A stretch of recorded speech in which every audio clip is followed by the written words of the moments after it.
La vraie piété dans ses manifestations extérieures, 6.11-18. Aucun acte religieux ne doit être accompli de manière à être remarqué et loué par les hommes, il perdrait sa récompense. 1. Appliquant ce principe, Jésus passe en revue les trois principales manifestations de la piété. Dans l'aumône, il faut éviter toute ostentation, ignorer soi-même le bien qu'on fait, l'accomplir en vue de Dieu seul. 2 à 4. Pour la prière, ne pas la pratiquer sous les yeux des hommes, mais dans le secret, en présence de Dieu, ne pas multiplier les vaines redites, comme les païens, car le Père connaît nos besoins. 5 à 8. Jésus donne à cette occasion un modèle de prière, en nous adressant à Dieu comme à notre Père qui est aux cieux, nous lui présentons d'abord les requêtes concernant son nom, son règne, sa volonté, puis celles qui sont relatives à nos besoins temporels et spirituels. Jésus insiste sur ce qui concerne le pardon de nos offenses, celui-ci ne nous sera accordé que si nous pardonnons à ceux qui nous ont offensés. Septembre 2015. Dans le jeûne, ne pas afficher des airs tristes, mais se montrer dans l'état ordinaire, afin de n'être remarqué que du Père qui lit dans le cœur. 16 à 18. La vraie piété dans son essence intime, détachement, confiance au Père céleste. 19 à 34. La vraie piété exclut l'âpre poursuite des biens terrestres et périssables, son trésor est dans le ciel. Les richesses de ce monde interceptent la lumière intérieure, sans laquelle tout est ténèbres, elles deviennent notre maître et nous rendent incapables de servir Dieu. 19 à 24. Cette obligation d'être à Dieu sans partage exclut à son tour les vains soucis matériels. Dieu qui a donné la vie donnera ce qui est nécessaire à son entretien. Les oiseaux et les lits nous le montrent. En douter, ce serait faire preuve de cette méfiance qui est le propre des païens. Les enfants de Dieu se confient en leur Père qui connaît leurs besoins, ils recherchent avant tout son royaume et sa justice et ne s'inquiètent pas du lendemain. 25 à 34. Défense de juger. 7.16. N'obéissez pas à l'esprit de jugement, car la mesure de vos jugements dénués de charité vous sera appliquée par Dieu lui-même. 1 à 2. Pourquoi remarques-tu un petit défaut en ton frère, toi qui es aveuglé par un mal moral énorme? C'est là l'hypocrisie. 3 à 5. Mais si vous ne devez pas juger, vous devez avoir cependant le discernement qui vous empêchera d'exposer les choses saintes devant des hommes impurs qui les profaneraient. 6. Encouragement à prier, juillet 2011. Demandez, cherchez, heurtez et vous obtiendrez. 7 à 8. Car vous êtes entre les mains d'un père, or quel est l'homme d'entre vous qui, lorsque son fils lui demande des choses bonnes et nécessaires, lui en donne d'inutiles ou de nuisibles? Si donc vous, qui êtes mauvais, agissez avec amour envers vos enfants, combien plus votre Père céleste. Septembre 2011. Verset 1. Chapitre 6 à 7.11. La réforme de la vie religieuse. Le texte reçu porte votre aumône, au lieu de votre justice. Codex Sinaiticus, B. D. L'Itala en ce dernier terme, aujourd'hui généralement admis. En effet, il ne s'agit point encore de l'aumône, qui ne paraît qu'au verset 2, comme l'une des manifestations de la vraie justice, puis suivent, en ce même sens, la prière, verset 5, et le jeûne, verset 16. La justice du royaume de Dieu, ressortant de la vraie interprétation de la loi, c'est le sujet général du sermon sur la montagne, Matthieu 5.6-10, Matthieu 6.33, ici ce terme désigne les actes qui constituent la vraie piété, le culte que Dieu réclame de ceux qui prétendent le servir. Jésus va en relever les manifestations diverses, afin d'opposer la vérité aux fausses pratiques des pharisiens. Avant tout, aucun des exercices de cette piété ne doit être fait devant les hommes dans le but d'être vu par eux et d'attirer ainsi leur admiration et leur louange, verset 2. Autrement point de récompense auprès de Dieu, voir sur ce terme de récompense Matthieu 5.12, note, Matthieu 5.46, Matthieu 6.2, Matthieu 6.5, Matthieu 6.16. Verset 2. Faire l'aumône, c'est exercer la miséricorde, telle est la signification étymologique du mot grec d'où dérive notre mot aumône. Ce sens indique déjà le motif intérieur d'où doit procéder la bienfaisance. L'exercer en sonnant de la trompette devant soi, c'est-à-dire avec ostentation, c'est l'affaire des hypocrites. Quelques interprètes pensent que chez les Juifs les riches faisaient réellement sonner de la trompette en certains jours pour rassembler les indigents. Il n'est pas nécessaire de recourir à cet usage, qui d'ailleurs n'est point prouvé, pour comprendre la métaphore qu'emploie le Sauveur. Ensuite, faire l'aumône dans les synagogues et dans les rues, n'est pas un mal en soi, mais ce qui en fait un mal, c'est ce but, être glorifié des hommes. C'est là la récompense que cherchent les hypocrites, ils l'ont déjà, le verbe grec composé signifie qu'ils la tiennent déjà, mis à part, et n'auront plus rien à réclamer, Matthieu 6.16, Matthieu 5.12, note. Toutes les fois qu'on vous loue, craignez cette parole du Sauveur, en vérité je vous le dis, vous avez reçu votre récompense. Parole si importante que Jésus-Christ la répète à chaque action qu'il marque en particulier dans ce chapitre. Bossuet. Verset 3. Expression proverbiale qui symbolise bien la disposition recommandée, que les bonnes œuvres restent ignorées, inconnues, si possible, même de celui qui les fait. Et si elles sont connues malgré tout, peu importe pourvu que leur but unique ait été de glorifier, non pas l'homme, mais Dieu. Ainsi se concilie une apparente contradiction entre ce verset et Matthieu 5.16. Verset 4. Le texte reçu ajoute, te le rendra lui-même, des et quelques majuscules, publiquement, les majuscules plus récents. Si ces mots étaient authentiques, ils marqueraient un double contraste, d'abord, votre Père lui-même, par opposition aux hommes, verset 2, puis, publiquement, au dernier jour, à la lumière du jugement éternel, par opposition à dans le secret. Mais la pensée reste la même sans ces deux mots trop peu autorisés pour être admis. Comparez versets 6 et 18, où le texte reçu conserve aussi le mot publiquement. On trouve dans saint Augustin cette remarque. Plusieurs manuscrits latins portent, te le rendra publiquement, mais comme nous ne trouvons pas ce mot dans les manuscrits grecs les plus anciens, nous n'avons pas pensé qu'il fallut s'en éloigner. La critique moderne a confirmé ce jugement. La parole de Jésus implique que nous recevrons une rétribution pour les aumônes que nous aurons faites, il ne faut cependant attacher à celle-ci aucune idée de mérite et de propre justice, Matthieu 6.12, Matthieu 5.12. Tout ce qui se fait par amour pour Dieu a sa récompense en Dieu même. Verset 5. Priez en se tenant debout, même dans les synagogues ou dans le temple, selon l'usage des Juifs, les regards tournés vers le lieu très saint. 1 Roi 8.22. Ce n'est pas précisément là ce que blâme Jésus, mais bien encore ce mobile hypocrite, être vu des hommes. Cependant le Sauveur ne paraît pas approuver ce maintien dans la prière, il le marque ailleurs Luc 18.11 comme un trait de caractère du pharisien. Lui-même se prosternait devant Dieu, Matthieu 26.39. Quant à prier debout dans les rues, selon un usage qui existe encore en Orient, lorsque sonne l'heure de la prière, il est probable qu'il le réprouvait absolument. Le texte reçu, avec des et les majuscules, porte, quand tu pries, ne sois pas, le pluriel est plus autorisé, Codex Sinaiticus, B, Itala, etc. Verset 6. Comparez verset 4, note. Le mot que nous rendons par chambre indique tout local clos dans l'intérieur de la maison, par opposition aux synagogues et aux rues, verset 5. La prière particulière doit avoir lieu entre l'âme et Dieu seul. Par sa toute présence il voit dans le secret. Te le rendra, cette expression, quand il s'agit non d'une bonne œuvre, mais de la prière, montre clairement ce que le Sauveur entend, dans les versets qui précèdent, par ce mot de récompense qu'il ne craint pourtant pas d'employer, versets 1, 2 et 4 notes. Verset 7. Le mot que nous traduisons par user de Venredite, grec bathologie, qui a passé dans le patois d'un canton suisse, batoyer, bavarder, signifie proprement bredouiller, le verbe grec est formé par onomatopée. Le même défaut est encore appelé polylogie, beaucoup de paroles.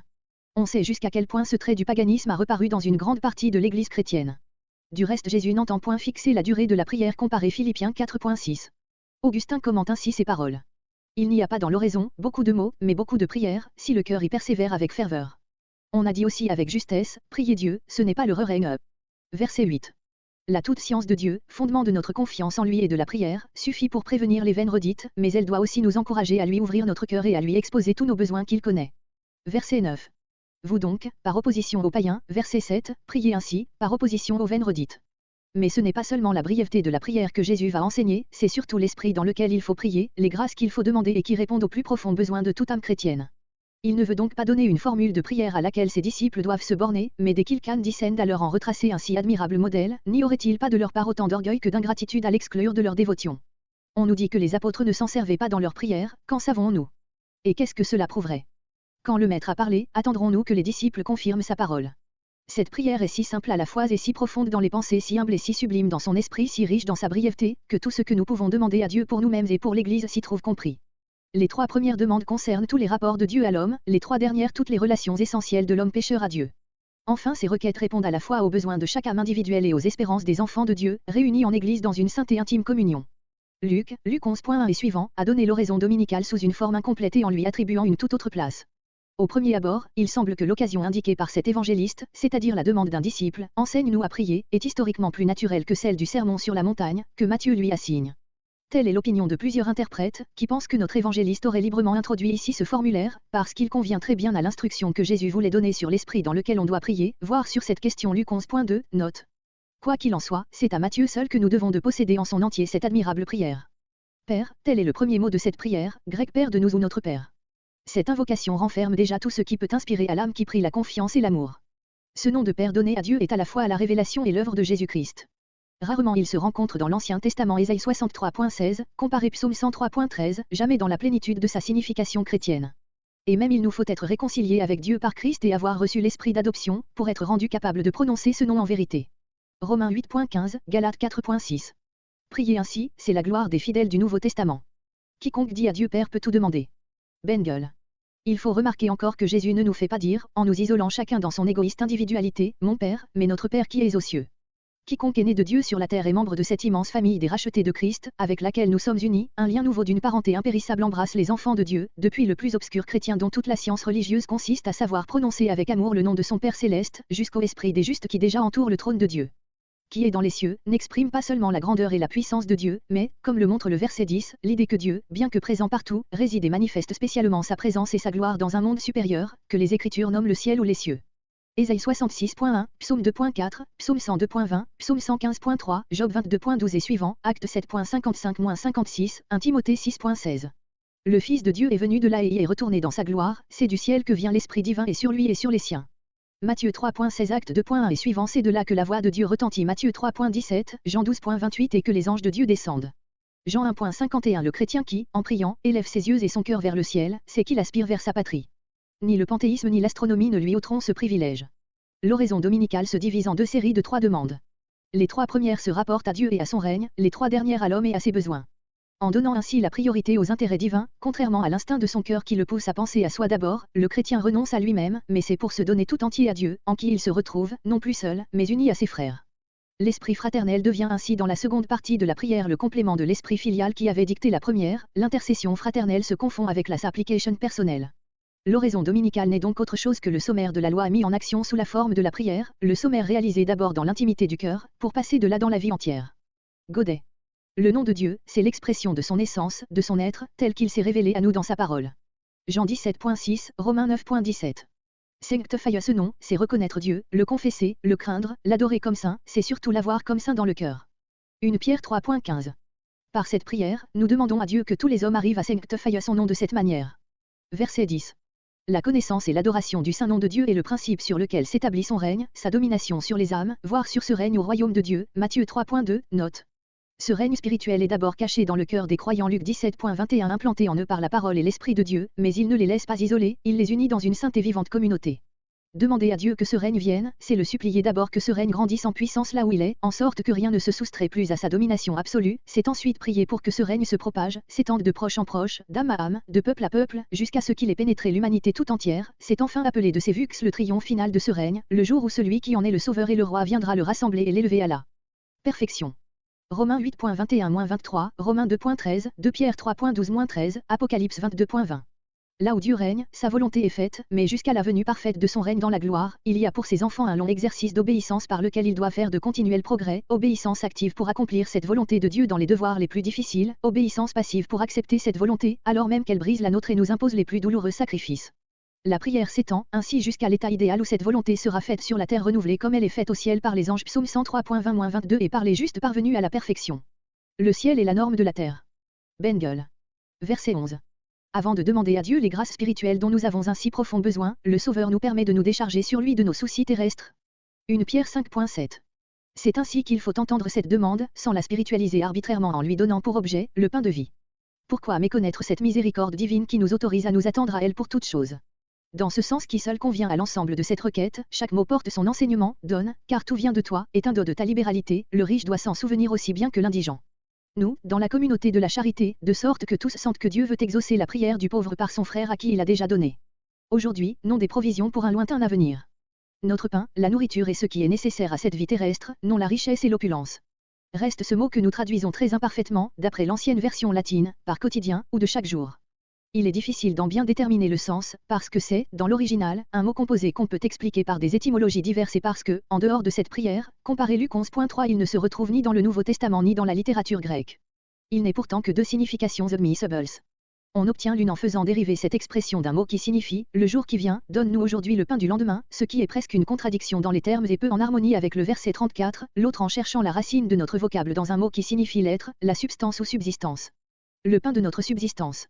Ce qui nous est nécessaire et nous suffit.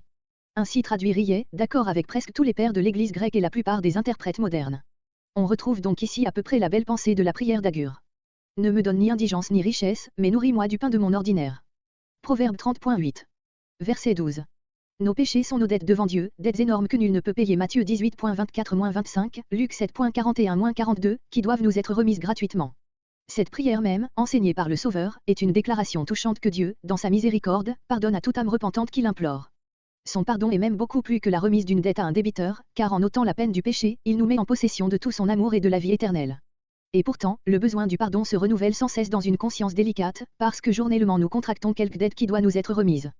Quiconque souffre ainsi de ses péchés et en demande le pardon, est tout disposé à pardonner aux hommes qui l'auraient offensé, ou plutôt, au moment de sa repentance et de sa prière, il a déjà pardonné au fond de son cœur. C'est ce qu'exprime le texte authentique, comme nous avons remis, parfait indéfini qui exprime le fait accompli et la permanence de l'action. Le texte reçu à le présent, nous remettons. Cette leçon est empruntée à Luc. Le mot comme exprime, non la mesure de notre pardon, qui ne peut jamais se comparer au pardon de Dieu, mais la présence en nous de la disposition qui correspond au pardon divin et permet à celui-ci de se manifester. Luc dit, car nous-mêmes aussi nous remettons, ce qui exprime la même pensée. Verset 13. Après avoir reçu le pardon de son péché, le chrétien ne craint rien autant que d'y retomber. De là cette demande. Quel en est l'objet? Non que Dieu ne nous tente point, il ne tente personne, intérieurement Jacques 1.13, non seulement qu'il ne nous laisse pas tomber dans la tentation, quand déjà nous y sommes, mais qu'il ne nous y amène pas, c'est-à-dire que, puisque tous les événements de notre vie sont dans sa main, ils ne permettent pas que nous soyons placés dans des situations extérieures telles que nous y trouverions la tentation et des occasions de chute, Matthieu 26.41. Mais comme de telles situations, de telles épreuves sont presque inévitables en ce monde, cette prière s'appuie sur des promesses divines. 1 Corinthiens 10.13. Être préservé de la tentation n'épuise pas le besoin profond de l'âme dans son état d'épreuve, son ardente aspiration est d'être délivré du mal. On peut traduire ainsi, ou bien du malin, du démon de qui procèdent les tentations. Le mot grec permettant l'un et l'autre sens, les opinions des interprètes sont très divisées. Avec Luther et la version anglaise, nous préférons l'idée du mal comme plus générale, répondant mieux à tous les besoins et s'appliquant au tentateur lui-même. Être délivré du mal sous toutes ses formes, mal physique, mal moral, du péché et de toutes ses conséquences, des tentations et de celui qui en est l'instigateur, de la vanité sous laquelle soupire la créature, telle est la prière d'un exilé, d'un captif, d'un affligé qui implore son libérateur. D'autres interprètes, tout en traduisant du mal, limitent le sens de ce terme au mal moral, au péché.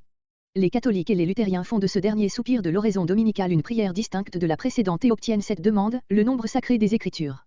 Le texte reçu ajoute cette belle doxologie, car à toi est le règne et la puissance et la gloire pour les siècles. Amen. Quoique très ancienne, elle n'appartient certainement pas au texte primitif, selon le témoignage des plus anciens manuscrits, des versions et des pères. Tous les critiques modernes l'excluent du texte. Dans les manuscrits où elle se trouve, elle apparaît avec de nombreuses variantes. Son introduction dans le texte est due à des copies qui servaient au culte public, où elle était bien à sa place et où l'on peut la conserver, car elle ne renferme que des expressions bibliques, propres à inspirer une grande confiance en celui qui exauce la prière.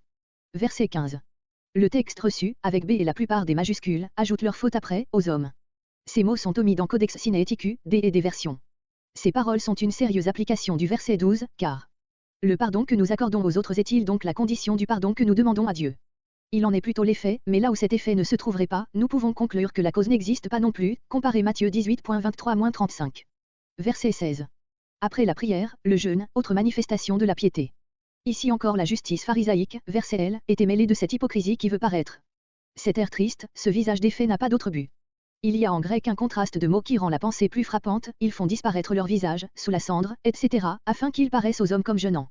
Le jeûne sérieux, comme moyen de discipline morale, est tout autre chose. Psaume 35.13, Matthieu 17.21, Acte 10.30, Acte 13.2-3, 2 Corinthiens 6.5. Comparez Matthieu 5.12, note, verset 1 à 5 notes. Verset 17. C'est ce qu'on faisait alors pour paraître en public ou à un banquet. Ainsi, en jeûnant, reste dans ton état ordinaire. Verset 18. Comparez verset 4, note, verset 6. Verset 21. Dans la première partie de ce chapitre, verset janvier 2018, la piété était envisagée dans ses manifestations extérieures, qui sont les diverses formes du culte rendu à Dieu, l'aumône, la prière et le jeûne. La seconde partie du chapitre, versets 19 à 34, nous présente cette piété, ce culte, dans son essence intime, qui est la confiance en Dieu, l'absolue dépendance du Père, la recherche prédominante du royaume de Dieu et des trésors célestes, et, comme conséquence, le renoncement aux soucis terrestres. Jésus passe brusquement, sans transition apparente, de l'un des sujets à l'autre, mais la liaison profonde des pensées ne saurait être méconnue. Grec, ne thésaurisez pas des trésors, car d'abord ils sont périssables, et, ce qui est pire, vous y mettriez votre cœur, verset 21. La teigne et la rouille, ou la vermoulure, détruisent, grec font disparaître, les objets auxquels elles s'attachent, toutes les choses visibles sont destinées à périr. Les voleurs percent et dérobent, c'est-à-dire dérobent avec effraction, Matthieu 24.43, 1000 autres causes peuvent faire disparaître les richesses de la terre. Mais il y a des richesses qui sont impérissables, celles de l'âme amassée dans le ciel, la vie éternelle et ses saintes joies, Matthieu 19.21. Ton cœur, ici le Seigneur individualise, ce que méconnaît le pluriel du texte reçu, sera donc tout entier, ou aux trésors de la terre qui vont périr, ou aux biens du ciel qui sont permanents et qui seuls peuvent te rendre heureux. Il faut choisir. Comparez Philippiens 3.18-20, Colossiens 3.14, 1 Jean 2.15-17. Verset 23. Cette comparaison profonde est reproduite ailleurs Luc 11.34-36, sous une forme un peu différente. A-t-elle un rapport saisissable avec ce qui précède et ce qui suit? Évidemment, il suffit, pour le voir, de comparer les versets 19 à 21 avec le verset 24. Pour choisir entre les biens de la terre et ceux du ciel, il faut avoir une vue claire et nette des choses. Pour le corps, il n'y a qu'un organe de cette vue, c'est l'œil qui en est la lampe. Si cet œil est sain, grec simple, clair, pur et ne regardant pas de deux côtés à la fois, tout ton corps, qui est en lui-même une masse obscure, sera éclairé, grec lumineux. Mais si ton œil est mauvais, malade, obscur, grec méchant, terme choisi à dessein, tout ton corps sera ténébreux. Il y a de même en toi un organe qui reçoit la lumière d'en haut, comme l'œil reçoit celle du soleil, c'est le cœur, verset 21, qui, éclairé par la vérité, par le vrai amour doit faire son choix entre les trésors de la terre et ceux du ciel. Mais si, comme l'œil mauvais, cet organe est ténébreux, quelles ne seront pas tes ténèbres? Il te reste peut-être une illusion trompeuse, celle de concilier les deux objets de ce choix. Mais cela est impossible, verset 24. Verset 24. Mamona signifie en chaldéen et syriaque richesse, en langue punique, selon saint Augustin, le lucre. Ce mot est ici personnifié et opposé à Dieu. Le contraste est absolu, aimer ou haïr, s'attacher ou mépriser. Vous ne pouvez servir l'un et l'autre. Seulement il faut laisser à ce mot servir, grec être esclave, son plein sens. Avoir de l'argent et du bien n'est pas un péché, mais ne le laisse pas devenir ton maître, qu'il te serve et que tu sois son maître. Luther. Verset 25. Cette partie du Sermon sur la montagne, versets 25 à 34, qui est dirigée contre les soucis de la vie matérielle, est la conséquence nécessaire, c'est pourquoi, de l'incompatibilité qu'il y a entre le service de Dieu et celui de Mammon, verset 24. La recherche inquiète de notre subsistance comme la possession des richesses nous empêche d'être tout entier à notre seul maître légitime. Son service implique une confiance absolue aussi bien qu'un complet détachement. Cette idée se retrouve également dans Luc 12.16 et suivant verset 22 et suivant, bien qu'il ait assigné une autre place à ces paroles du Sauveur. Être en souci ou s'inquiéter est la traduction d'un verbe grec qui signifie, par son étymologie, être partagé. Les inquiétudes qui tirent la pensée en sens contraire, sont l'effet d'un cœur partagé entre le ciel et la terre, troublé par le doute au jour de l'épreuve. Le remède à ce mal, c'est la confiance en Dieu que Jésus veut inspirer à ses disciples. C'est pour cela qu'il leur présente diverses considérations aussi élevées que puissantes. Premier motif de confiance. Puisque la vie, grec l'âme comme principe de la vie, ainsi en Matthieu 25 octobre 2039, Matthieu 16.25, Matthieu 2.20, est plus que la nourriture qui l'entretient, le corps plus que le vêtement qui le couvre, celui qui a donné et conserve le plus, ne donnera-t-il pas le moins? Paul emploie un raisonnement pareil Romains 8.32, qui pourrait aussi s'appliquer ici. Verset 26. Second motif. Les soins admirables de Dieu dans la nature, versets 26 à 30, et ce Dieu est votre Père. Les oiseaux du ciel, hébraïsme plein d'élégance. Dans leur vol léger et gracieux, les oiseaux paraissent nager dans l'azur du ciel. Votre Père les nourrit, pensez tirer des Écritures. Psaume 104.27, Psaume 145.18. L'homme vaut plus que, par sa raison, par son âme, par la faculté qu'il a de connaître Dieu, de se confier en lui. Verset 27. Troisième motif. L'inutilité, l'impuissance des inquiétudes, qui ne font au contraire qu'énerver les forces de l'âme. Nul ne peut, en s'inquiétant, grec, ajouter une coudée à son âge, une heure au temps de sa vie, objet de ses soucis. Dieu en a déterminé la mesure, Psaume 39.5, nul n'y peut rien ajouter.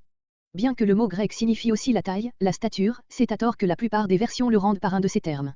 L'image devient alors monstrueuse et n'a plus aucun rapport avec le contexte qui traite de l'entretien de la vie, verset 26. Comment, s'il s'agissait d'un tel prodige, ajouter une coudée à sa taille, Jésus pourrait-il dire dans Luc 12.26, si donc vous ne pouvez faire la moindre chose. Verset 29.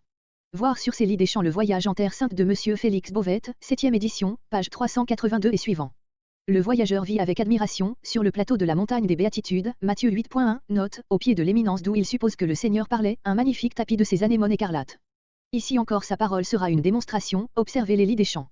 Que de poésie et de vérité dans cette comparaison entre la magnificence de ces fleurs et toute la gloire de Salomon. Verset 30. La petite foi, ou plutôt le manque de cette foi qui n'est pas autre chose que la confiance du cœur en Dieu, telle est la cause de toutes les inquiétudes. Verset 32. Les païens doivent rechercher ces choses, y mettre leur cœur ou être en souci quand elles leur manquent, parce qu'au lieu du Dieu vivant ils adorent de fausses divinités ou une froide et impitoyable fatalité. Mais vous qui connaissez votre Père céleste, il sait vos besoins, cela doit vous suffire pour dissiper vos inquiétudes. Verset 33. Premièrement, que ce soit là avant tout votre souci, le but de vos efforts et quand vous aurez trouvé cette grande richesse, le royaume de Dieu, comparez Matthieu 3.2, note, et la justice de Dieu, Matthieu 5.6, note, verset 1, note, alors votre Père céleste, qui voit que vous avez besoin de toutes ces autres choses vous les donnera par-dessus, grec elles vous seront ajoutées. Cette promesse ressemble au raisonnement du verset 25, celui qui donne de si grandes choses y ajoutera certainement les petites. Encore ici, la justice est mise devant les yeux des disciples comme le but à atteindre. Les développements subséquents de l'œuvre du Seigneur et de ses révélations, leur montreront comment ils pourront y parvenir. Verset 34. Conclusion de toute cette partie du discours, parole puisée dans l'expérience de la vie. Et d'abord pour le lendemain. On sait que toujours les inquiétudes se portent sur l'avenir. Or, le Seigneur aurait pu nous dire que cet avenir ne nous appartient pas, que nous ne le verrons peut-être jamais. Mais il dit autre chose. Non pas, selon nos versions ordinaires, que le lendemain prendra soin de ceux qui le regardent, mais que le lendemain s'inquiétera de lui-même. C'est-à-dire, en conservant à ce verbe le même sens qu'au verset précédent, que le lendemain aura, par la force des choses, dans cette pauvre vie, ses propres sujets d'inquiétude. Pourquoi veux-tu t'inquiéter au-delà d'aujourd'hui et prendre sur toi le mal de 2 jours? Contente-toi de celui que ce jour t'impose, demain t'apportera autre chose. Luther. Cette interprétation est seule en harmonie avec cette dernière parole, au jour suffit sa peine, ou son mal, sa misère. Oui, ce mal de chaque jour suffit, il est même souvent bien lourd pour notre faiblesse. Quelle compassion Jésus met dans ce conseil de ne pas y ajouter le mal du lendemain.